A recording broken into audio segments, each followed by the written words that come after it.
All right. The big story, of course, is the Federal Reserve, among other big stories, holding rates steady at its outcome of the FOMC meeting yesterday. Federal Open Market Committee also stating that there is some risks with respect to inflation, unemployment. That's, of course, Jerome Powell. Going to jump right into the expectations from what was done yesterday in terms of the decision with Efosa Aluyi, who is the co-managing partner at Aztran Global Investments. Efosa, good morning to you. Good to see you again, ma'am. What was your expectation with respect to the holds that we got? Were you surprised as far as the outcome? No surprises there, really. I mean, that was the expectation largely, from markets, really. Again, if you look at what has happened, at least since this year, because the last time we had a move on that, benchmark rate was in December. And since the advent of the Trump administration, really, the Fed has had to thread a very difficult path forward in terms of, monetary policy. And really, what you're seeing is that the scepter of uncertainty has increased quite significantly. And like you said, for the Fed, really, the likelihood that you're going to see inflation kind of get worse, the likelihood that, the unemployment situation probably gets worse, or the risk for that has increased, particularly because of the tariff situation, that we're having to deal with. And if you listen to the post-announcement press conference yesterday, it seems like the Fed is, basically just talking about the possibility of a stagflationary trend, taking roots in the economy. Now, inflation has come off, has moderated quite some. I mean, the last reading was 2.4%, coming from as high as almost 9% a couple of years ago. It, however, is still higher than the Fed's long-term 2% target. If you also look at output growth, I mean, we saw a negative growth of 0.3% for the first quarter of 25. That's the first negative reading, or the weakest we've seen in about 3 years. Again, there are talks about the fact that this was as a result of a significant surge in imports, just on the back of the fact that, people were front-loading in anticipation of these tariffs. But if you put those two together, the risk and the scepter of inflation getting worse, the risk of the unemployment situation also getting worse, and even growth sort of slowing has significantly increased. And if you look at that situation, the US had to thread through that in the 70s and the early 80s. As a matter of fact, it took Paul Volcker to really break the back of inflation, not without consequences. We saw very aggressive monetary policy that saw the Fed funds rate get to about 20%. Very, very strong recession followed. We then saw unemployment almost about 11%. However, we saw inflation go from 14 to about 4% in the aftermath of all of that. So again, very difficult choices lay ahead for the Fed. I think the biggest challenge is the fact that with this whole trade policy situation, there's still just a lot of uncertainty. And based on that, he said they can afford to be patient. I want you to take a listen to a question he took from during the Q&A, where he said that the Fed just can't be patient for now because of the uncertainty. As I said, we are comfortable with our policy stance. We think we're in the right place to wait and see how things evolve. We don't feel like we need to be in a hurry. We feel like it's appropriate to be patient. And when things develop, of course, we have a record of we can move quickly when that's appropriate. But we think right now the appropriate thing to do is to wait and see how things evolve. There's so much uncertainty. If you talk to businesses or market participants or forecasters, everyone is just waiting to see how developments play out, and then we'll be able to make a better assessment of what the appropriate path for monetary policy is. So we're not in that place, and as that develops, and I can't really give you a time frame on that.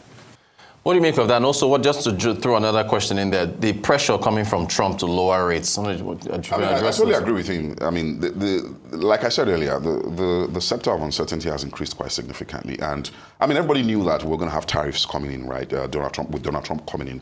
I don't think anybody expected it to be on the scale and with the sort of chaos that we've seen.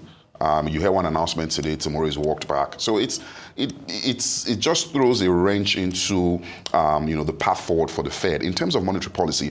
And monetary policy has to operate with a great degree of certainty. So it makes it even more difficult that the Fed is threading through this inflation situation that has kind of stayed stubbornly above its target. If we were in a situation where inflation was much lower, I think the Fed would probably have a bit more room to go ahead and act. So obviously, it just has to kind of wait. Now, if you look back at the recent history of the Fed, Fed, where they've come late to the party, particularly with the inflation trend that we saw and how they had to aggressively hike rates, then obviously you want to ask questions and say, look, can the Fed truly afford to just wait, or can they actually be proactive in this situation to try and restore some credibility? Because over the last couple of years, the credibility of the Fed has been sort of battered, particularly with that transitory rhetoric that it had in the past. So again, when you hear the chairman talking about, oh, we have to wait, yes, you see the data, you understand that, but then again, you have to ask the questions, is there something the Fed can do to be preemptive around this? And I think that maybe when the unemployment situation gets worse, the Fed might be forced to act. But now, if you look at the labor market, it remains resilient. Okay. Now, let's get to the trade matters now. First, let's start with the UK. Trump said there's some big announcement he's going to make. It's now been leaked that there will be there's some deal announced between the US and the UK. What do you think is reciprocal? What do you think this could be about? Right. I think it doesn't give much, quite honestly, right? So if you look at the situation, the US has a trade surplus with the UK.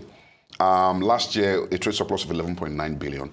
The first quarter of this year is already 5.2 billion trade surplus. Now, we know that this whole trade war situation is really targeted at countries that the US runs deficits with. So this might not give you an indication in terms of the details, for instance, as to what other countries might expect, because this is a country that, if you will, the US is sort of friendly with, so to speak. But beyond that, again, they're on a surplus with this country. So what measures really would you, or punitive measures would you truly expect? Now, the UK expects that, the tariff on steel and maybe the auto sector will reduce. But again, if you look at the UK steel sector, it contributes very small to the UK GDP. It's also a very small player in the global economy. So the entire trade deal between the UK and the US, I do not think gives much indication as to what one is to expect, particularly with regards to the trade negotiations between the US and countries like China, Japan, Korea, and all that, really. So I want to get to China now, but on chips in particular. So we understand that the Trump administration might rescind or retool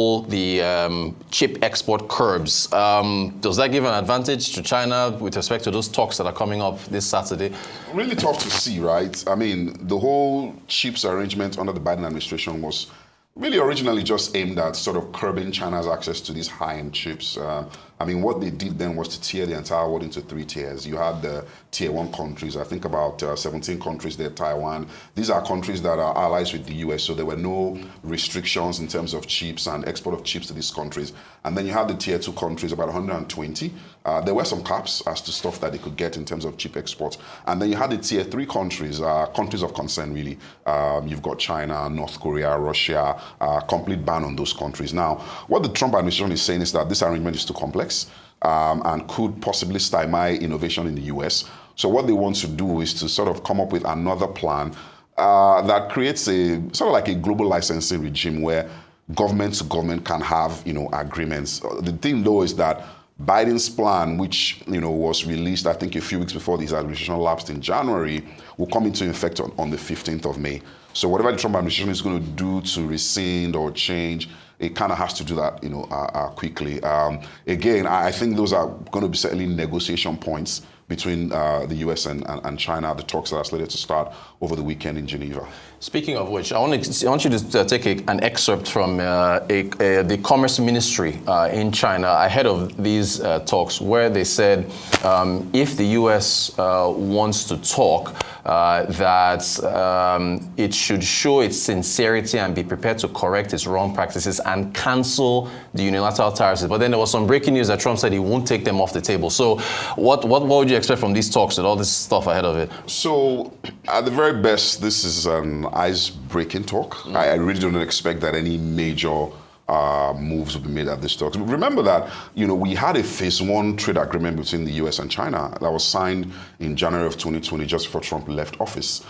So again, if you even look at the whole tariff situation, we've had a slew of exemptions here and there. Only yesterday, Scott Bessent was talking about the fact that they might exempt, strollers, car seats, all kinds of things, really. So it's going to be a long drawn negotiation. I mean, if the last agreement or the agreement even with the UK that took the better part of 5 years is anything to go by, This is going to be long drawn. I don't expect us to get anything significant in the first round. Again, the talks themselves are going to likely produce moments of chaos. Looking at the kind of person that we've got in the White House, I'm sure that you're going to have instances where there's going to be a tweet saying, oh, talks are going very well. You're going to have instances where there are going to be tweets saying, oh, China has been unreasonable. So again, all of that roller coaster is likely to continue. And I don't think that we're going to get an agreement anytime soon.